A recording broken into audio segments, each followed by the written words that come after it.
Excerpt from Autobiography of a Yalic Vanguard concerning the Irony Wars, the first major galactic conflict.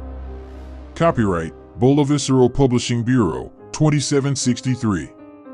Any attempt to copy this publishing for profit without direct consent of the BPB will result in a fine of 400 standard credits and a first-tier galactic crime marker, as well as any local penalty.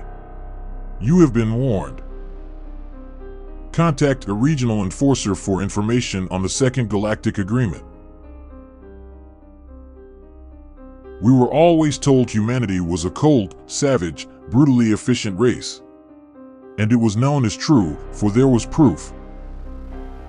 We heard of when they slaughtered 11 million of their own like animals, just to better one man's political power. We heard of countless deaths due to endless conflict between their own species. The swift elimination of everything in their path. We thought they were monsters, for we were told it was so. I suppose this was a white lie. Successful propaganda is always based on truth.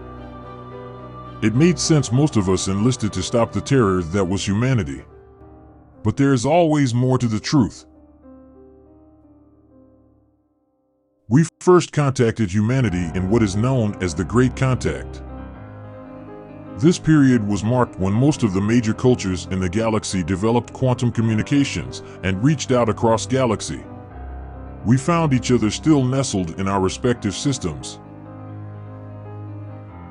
You see, instant communication was developed far before common FTL travel.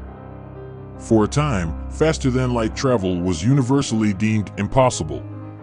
Even the humans, the great achievers that they are, believed this for a while. However, one human knew better. Rakesh Singh knew that mathematics, the great founder of progress, now held it back. Conventional math was constrained, so the human forged into the irrational, disregarding the bonds of logic that had been created by his predecessors. At the expense of vast amounts of resources and his own sanity, he achieved the impossible, the irrational, the FTL engine. It was humanity refined. Their greatest neglected gift, creativity, finally being used to reach the summit of their achievement. Possibly only by the unique flaws being a human could offer. It was not long until my species first saw them face to face. Harmless. Until we began to talk. Now you may think we were already talking to the humans. But that is untrue. For there is a difference between communicating and talking. When we contacted them through quantum communicators, only the strictest information passed through their, and admittedly our, governments. No culture, no background, no history was shared. When those first humans let slip of tongue, of real tongue, we were horrified. Genocides, war, greedy negligence, all passed through the barrier that was tightly controlled communication. And what was once a hole in the dam became a gaping maw of humanity's dark past. As we learned more about humanity, the more we hated the notion of it, for we regarded ourselves as guardians of peace. Before they had a chance to rectify their name, we cut them off. Quantum links were slashed, and trade was forbidden. For a century, bad blood brewed. Opposite ideals became sin, evil acts exaggerated, until our own dam broke. Jingoist angers broke forth, and a century's worth of concentrated hate was directed on the nearest human colony, Armistice 4. It was a massacre. Defenseless and quiet, it was vigorously combed by bloodthirsty soldiers until the streets ran the red of their blood. Including I, a new recruit lusting for the glory of slaughtering humans. I realized after that if we were true guardians of peace, I, and countless others like I, would have never joined that warband. But of course, it was too late. Events were already set in motion. We wondered why it took humanity so long to respond. After all, they were the ones who knew how to wage war. The answer was sickening.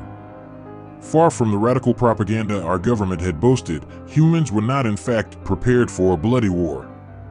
They were no longer slaughtering each other by the millions. They were not the hated thing we developed a distaste for. When our preemptive scouts returned, they told of a marvelous world in which isolation and unification had bred peace and prosperity. Irony in its highest form. We grieved for them and for what we had become. But terror began to slowly trickle through.